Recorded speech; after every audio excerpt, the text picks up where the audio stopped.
Hello बच्चों, देखिए हमारे सामने क्वेश्चन दिया गया है। In a x y horizontal plane a force field vector F equal to -40 by i cap plus x j cap is present where x and y are the coordinate of any point on the plane. A smooth rod A B is fix in the plane as shown in figure. ठीक है, आपके पास diagram में clear है। A particle of mass 5 kg is to be release with a velocity in the force field such that it reaches a point B।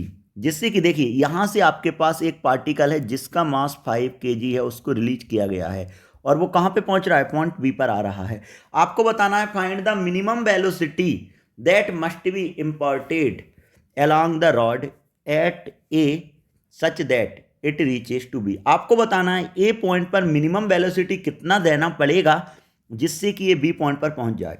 अब देखिए यहां पर जो भी कंसेप्ट है, मैं वर्क पावर एनर्जी है तो मैं डायरेक्ट एक ही कंसेप्ट याद रखूंगा कि net work done equal to change in kinetic energy के बराबर होगा। तो पहला काम मैं क्या काम करूंगा, वर्क डन निकालूंगा। तो D W equal to F dot D R vector में ऐसा लिख सकता हूं। क्या मैं यहाँ पे डी आर वैक्टर को लिख सकता हूँ डी एक्स आई कैप प्लस डी वाई जे कैप। क्लियर है, ये मैंने डी आर वैक्टर को लिख दिया। क्या डी डब्ल्यू इक्वल टू आपके पास आ गया -40 by i cap plus x j cap. Clearly दिख रहा है, -40 by i cap plus x j cap. अब डी आर का जैसे मैंने वैल्यू रखा तो डी आर का वैल्यू कितना है, डी एक्स आई कैप प्लस डी वाई जे कैप। अब देखिए आई का आई के साथ जो डॉट प्रोडक्ट होगा वो हो जाएगा 1, आई का जे के साथ डॉट प्रोडक्ट हो जाएगा वो कितना होगा 0। क्या मैं इसको ऐसा लिख सकता हूँ, अगर इंटीग्रेशन लगाऊंगा तो डी डब्ल्यू इक्वल टू -40 यहाँ पे आ गया by D X plus X D Y, जो क्लियरली मुझे दिख रहा है। अब मैंने इसका अलग अलग इंटीग्रेशन लगा दिया। अब देखिए ज़रा क्वेश्चन में, अब मेरे पास y और x का y का इंटीग्रेशन करना है x के रिस्पेक्ट में।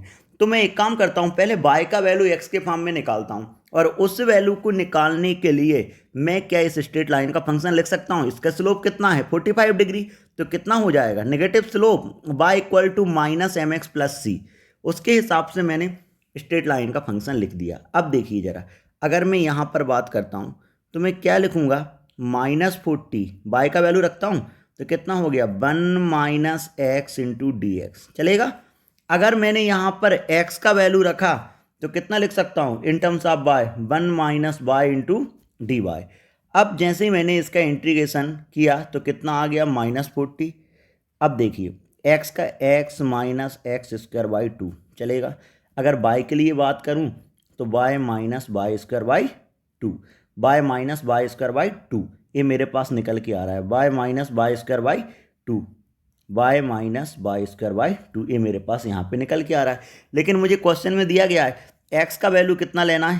पहले वो कौन से पॉइंट पे था, इनिशियल पॉइंट पे था, अब वो फाइनल पॉइंट पे पहुँच गया। तो मैं क्या करता हूँ, x और y का वैल्यू रख देता हूँ और मैं जैसे लिमिट रखा initial limit to final limit. Clear. और यहाँ पर भी मैंने क्या रखा, इनिशियल लिमिट से फाइनल लिमिट। तो मेरे पास निकल के आया -40। अब देखिए इनिशियली x का वैल्यू 0 है, y का वैल्यू 1 है, तो मैं y वाला टर्म रखूंगा। और बाद में देखा कि y का वैल्यू 0 है, x का वैल्यू 1 है। तो जैसे ही मैंने इनिशियल लिमिट से फाइनल लिमिट के बीच रखा तो मेरे पास से वैल्यू निकल के आ गया 1/2 प्लस 1/2। मतलब ये मेरे पास निकला -40 जूल। मतलब यहाँ पर मेरे पास आ गया वर्क डन। अब मुझे एक चीज़ पता है, work done equal to change in kinetic energy. मैंने वर्क डन निकाल लिया, वर्क डन कितना है -40 joule equal to K final minus K initial. चलेगा। अब देखो फाइनल कंडीशन में तो किस पर आ रहा है, रेस्ट पे आ रहा है, क्योंकि मुझे कहाँ पे निकालना है, बी पॉइंट पे। तो बी पॉइंट पर वो आ गया, लेकिन मुझे जो वेलोसिटी निकालना है वो ए पॉइंट का निकालना है। तो क्या लिख सकता हूँ, -40 इक्वल टू -12m भी इनिशियल का स्क्वायर। क्लियर है। अब देखिए यहाँ पर क्वेश्चन है, मुझे m का वैल्यू 5 दिया गया था।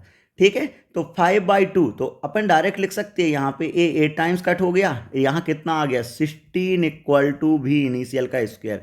अगर मैं इसका रूट हटाऊंगा तो मेरे पास भी इनिशियल का वैल्यू आ रहा है 4 मीटर पर सेकेंड।